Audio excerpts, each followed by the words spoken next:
Hi గారు, welcome to our channel. ప్రస్తుతం మనతో పాటు దామో బాలాజీ గారు సీనియర్ జర్నలిస్ట్ ఉన్నారు. వాటితో ఒకసారి మాట్లాడదాం. సార్ నమస్కారం. సార్ నమస్తే. సార్ వివేక హత్య కేసులో ఇంకొక కీలక పరిణామం సార్, రెండో ముద్దాయిగా ఉన్న సునీల్ యాదవ్ కూడా అప్రూవర్ గా మారిపోయి ఇప్పుడు జగన్ కి యాంటీగా స్టేట్మెంట్స్ అయితే ఇస్తున్నారు. సో ఇది చూసిన చాలా మంది ఏ విధంగా అనుమానిస్తున్నారంటే జగన్ నిరికించే ప్రయత్నం ఏమన్నా చేస్తున్నారా, అందరినీ అప్రూవర్ గా మార్చేసి ఆయన కాంటీగా స్టేట్మెంట్స్ ఇప్పిస్తున్నారు. మరి ఏం జరిగే అవకాశం ఉంది, జగన్ ఏమో నిరికించే ఛాన్స్ ఉందా? మీరేం చెప్తారు సార్ దీనికి సంబంధించి? మామూలుగా మనకి వివేకానంద రెడ్డి హత్య కేసులో ఇప్పటి వరకు 8 మంది ముద్దాయిలు ఉన్నారు.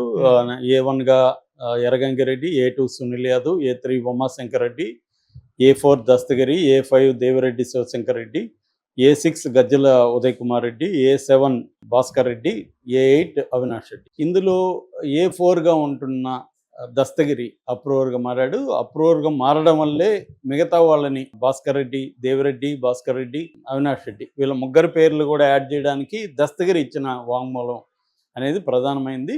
ఇప్పుడు ఏంటంటే మొదటి నుంచి కూడా సిబిఐ మిగతా వాళ్ళని కూడా అప్రూవల్గా మార్చడానికి ట్రై చేస్తుంది అనేది ఎప్పటి నుంచో విమర్శలు వస్తున్నాయి. ఏమన్ వివేకానంద రెడ్డి పిఏ కృష్ణారెడ్డి కూడా ఈ విమర్శ చేశారు. నన్ను కూడా అప్రూవర్గా మారమని తీవ్రంగా కొట్టారు సిబిఐ వాళ్ళు. ముఖ్యంగా రామ్ సింగ్ ఐఓగా ఉన్నప్పుడు, ఇన్వెస్టిగేటివ్ ఆఫీసర్గా ఉన్నప్పుడు వీళ్ళందరి మీద ప్రెజర్ ఏంటంటే అప్రూవల్గా మారమని ప్రెజర్ వచ్చింది. ఈ మధ్యకాలంలో మనం గమనిస్తే సిబిఐ కానీ ఈడీ కానీ ప్రధానంగా వాళ్ళ మోడస్ ఆపరెండి ఏంటంటే ప్రతిపక్షాల మీదో లేకపోతే తమతో ఉన్న పార్టీల మీద కూడా కొంతమంది మీద కేసులు పెట్టడం, వాళ్ళలో కొంతమందిని బెదిరించో లేకపోతే ఇంకోటి కొట్టి కూడా వాళ్ళని టార్చర్ చేసి కూడా అప్రూవల్గా మార్చుకున్నారు అని ఆపు నాయకులు కొంతమంది ఆరోపించారు కూడా, సంజయ్ సింగ్ లాంటి వాళ్ళు. సో ఆ విధంగా చేసి ఆ అప్రూవర్లు బేస్ చేసుకొని మిగతా వాళ్ళని, అంటే కొంతమంది టాప్ వాళ్ళని టార్గెట్ పెట్టుకుంటారు, ఆ టాప్ వాళ్ళలో ఇంకొంతమంది నిరికిస్తారు. ఈ వీళ్ళని బెదిరించి వీళ్ళ దగ్గర అప్రూవల్గా మార్పిచ్చి స్టేట్మెంట్లు తీసుకొని వీళ్ళ స్టేట్మెంట్ బేస్ చేసుకొని వాళ్ళని అరెస్ట్ చేస్తారు. దీంట్లో ఏమీ సాక్ష్యాలు ఉండవు.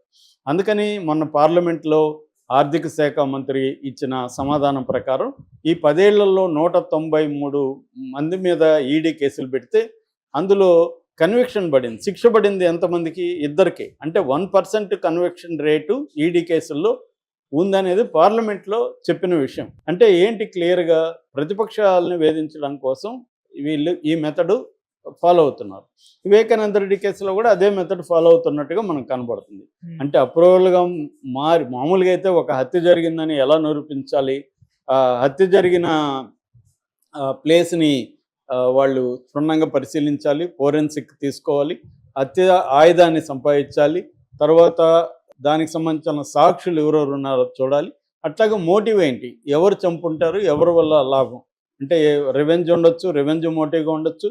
మర్డర్ ఫార్ గెయిన్ అంటారు. మర్డర్ ఫార్ గెయిన్ అంటే చంపడం వల్ల ఆస్తులు సంపద వచ్చి ఉండొచ్చు, లేకపోతే అధికారం రావచ్చు, ఒక అధికారానికి ఉపయోగపడవచ్చు. ఇలాంటి కారణాలతో, లేదు శత్రువుల మీద ఈ మర్డర్ పెట్టేద్దామని కూడా ఉండొచ్చు. ఇలాగ మోటివ్ ఏదైనా ఉండాలి, మోటివ్ని ఎస్టాబ్లిష్ చేయాలి. అట్లాగే మెటీరియల్ ఎవిడెన్స్ కూడా very important. So material evidence ఉండాలి, ఐ విట్నెస్లు ఉంటే ఇంకా మంచిది. ఇవన్నీ కలెక్ట్ చేయాలి మామూలుగా. వీటితో పాటు అప్రూవల్గా కూడా మార్చడం కూడా జరుగుతుంది. కానీ ఇక్కడికి వచ్చేసరికి ఏమవుతుందంటే, ముఖ్యంగా సిబిఐ అండ్ ఈడీ చేసే కేసుల్లో ఎక్కువగా అప్రూవల్ మీదే డిపెండ్ అవుతున్నారు అన్న విమర్శలు పెద్ద ఎత్తున వస్తున్నాయి. రాహుల్ గాంధీ లాంటి వాళ్ళే పార్లమెంట్లో ఈ విషయాన్ని తీసుకొస్తున్నారు. సో ఇక్కడ కూడా అదే కనపడుతుంది మనకి. ఇప్పటివరకు ఏంటంటే అప్రూవర్గా ఓన్లీ దస్తగిరి మాత్రం మారాడు, మిగతా వాళ్ళందరూ కూడా జైలు శిక్ష అనుభవించారు. ఇంకా కొంతమంది జైల్లో కూడా ఉన్నారు, ఒక్కొక్కరు 3 ఏళ్ళు అలాగే జైళ్ళల్లో ఉన్నారు శిక్ష పడకుండానే. యాక్చువల్గా ఇదేంటంటే సిబిఐ దీని మీద సీరియస్గా తీసుకొని పనిచేయట్లేదన్న విమర్శలు కూడా ఉన్నాయి. ఎందుకంటే సుప్రీంకోర్టు డెడ్ లైన్ 2 సార్లు డెడ్ లైన్ పెట్టి కూడా 2 ఏళ్ళు దాటిపోయింది. సో మొత్తంగా 6 ఏళ్ళు అయిపోయింది అతను చనిపోయి, ఇప్పటి వరకు కూడా ట్రయల్కే వెళ్ళలేదంటే మనం అర్థం చేసుకోవచ్చు దీని పరిస్థితి. ఇప్పుడు ఏమైందంటే కొత్తగా జగన్కి ఇంకొక కొత్త షాక్ అని చెప్పొచ్చు. అదేంటంటే రెండవ ముద్దాయిగా ఉన్న సునీల్ యాదవ్ కూడా అప్రూవర్గా మారే అవకాశం కనిపిస్తుంది. ఎందుకంటే నిన్న సునీల్ యాదవ్ మీడియాతో మాట్లాడుతూ నాకు వైసీపీ నుంచి బెదిరింపులు వస్తున్నాయని ఫస్ట్ టైం చెప్పాడు. అది ఇప్పటి వరకు ఎప్పుడు చెప్పలేదు.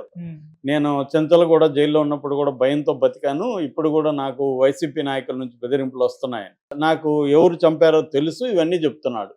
సో అంటే ఏంటి, అతను కూడా అప్రూవర్గా మారుతాడు. ఇది కొద్దిగా షాకింగ్ విషయం. ఎందుకంటే మొన్నటి వరకు సునీల్ యాదవ్ సిబిఐ రామ్ సింగ్ మీద కేసు పెట్టాడు. నన్ను టార్చర్ చేసి అప్రూవర్గా మారమని నన్ను ప్రెజర్ చేస్తున్నాడు, కేసు వేశాడు. అలాంటి వ్యక్తి సడన్గా ఇప్పుడు ప్లేట్ ఫిరాయించి జగన్ వైసీపీ వాళ్ళు నన్ను బెదిరిస్తున్నారు, నాకు ఎవరు చంపారో తెలుసు అని ఇప్పుడు ఇట్లా మాట్లాడుతున్నాడు.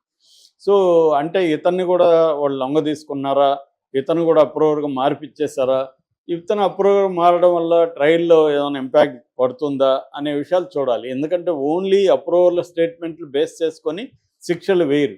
పైగా ఏంటి, దస్తగిరి అప్రూవల్గా మారడంలో అది హియర్సే అంటారు. హియర్స్ అంటే అతనికి ఎవరో చెప్పారు, ఎర్రగంగిరెడ్డి నాకు చెప్పాడు, దీని వెనక అవినాష్ రెడ్డి ఉన్నాడు, వాళ్ళు ఉన్నారని నాకు ఎర్రగంగిరెడ్డి చెప్పాడని ఇతను అంటున్నాడు.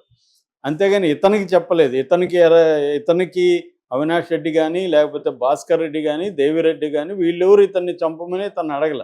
ఇతన్ని అడిగింది ఎవరు, ఎర్రగంగిరెడ్డి. ఇతన్ని టీంలోకి రమ్మనింది ఎర్రగంగిరెడ్డి, సునీల్ యాదవ్, వీళ్ళు. ఇది చెప్పాడు.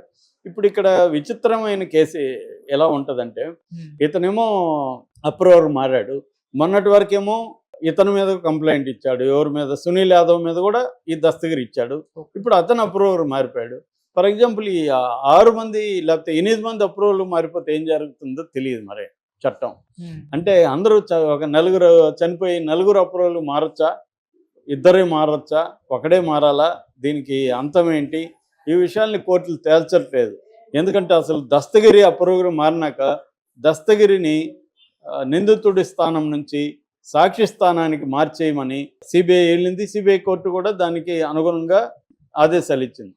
దాని మీద అవినాష్ రెడ్డి, దేవిరెడ్డి, భాస్కర్ రెడ్డి వాళ్ళు హైకోర్టులో ఛాలెంజ్ చేశారు. హైకోర్టు జడ్జి జస్టిస్ లక్ష్మణ్ గారు ఇది ఎలా సాధ్యం, మీరు ఏ గ్రౌండ్స్ మీద చేశారని కింది కోర్టుని, ట్రయల్ కోర్టుని అడిగింది. అది ఇంకా పెండింగ్లో ఉంది. అంటే ఇప్పుడు అతను సాక్ష్య నిందితుడా అనేది తెలియదు. నేను కూడా చాలాసార్లు ప్రశ్నించాను. అంటే ప్లాన్డ్గా ముగ్గురు వ్యక్తులు ఒకరిని చంపి అందులో ఒకడు నేను అప్రూవర్గా మారిపోయాను, వీళ్ళిద్దరే చంపిందంటే ఇతను